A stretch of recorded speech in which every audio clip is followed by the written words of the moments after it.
Kita sudah 25 tahun reformasi. Artinya 5 tahun ke depan, Pilpres 2024, 5 tahun ke depan itu sudah hampir menyamai umur Orde Baru. Tapi kita tidak beranjak dari kesalahan, kekeliruan rezim Orde Baru yang kita koreksi. Saya kira kita semua akan prihatin dan mengelus dada. Apa yang diperjuangkan oleh anak-anak bangsa 25 tahun yang lalu untuk menentang, bertekad untuk membasmi KKN, kolusi, korupsi, dan nepotisme, kemudian menentang adanya praktik penyalahgunaan kekuasaan. Maka kita berusaha untuk menghadirkan kegelisahan ini daripada kita hanya bisa mencaci maki, kita hanya mengutuk kegelapan, maka lebih baik kita hadir dengan gagasan, dengan pikiran yang besar ya untuk bisa menjadi jalan keluar bagi bangsa kita ini. Maka kami menggali dari Al-Quran sebagai pedoman hidup bagi seluruh umat manusia. Jadi kewenangan besar partai politik, keistimewaan mereka, privilege mereka untuk menentukan ya, wajah Indonesia ini itu sangat sayang sekali ya ini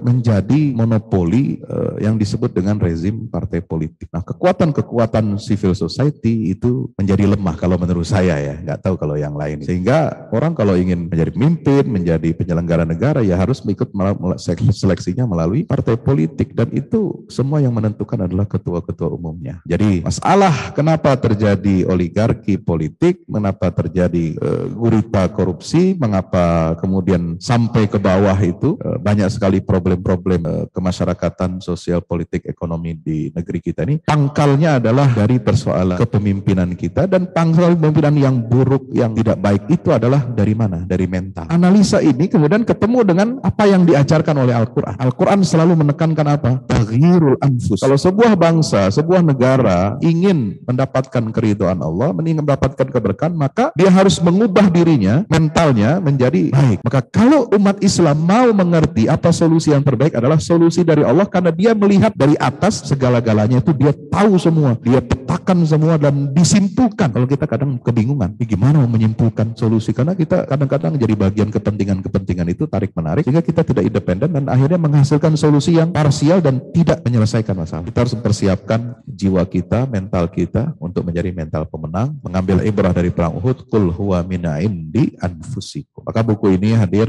untuk memberikan solusi bagaimana kita membersihkan jiwa, mereformasi jiwa kita sehingga menjadi jiwa yang taat, jiwa yang bersih, yang baik, jiwa yang anti korupsi, jiwa yang anti penyelewengan, kekuasaan dan sebagainya. Mudah-mudahan Allah memberikan keberkahan kepada kita semua dan membimbing kita jalan keluar bagi masalah-masalah kemelut yang ada pada diri kita dan bangsa kita.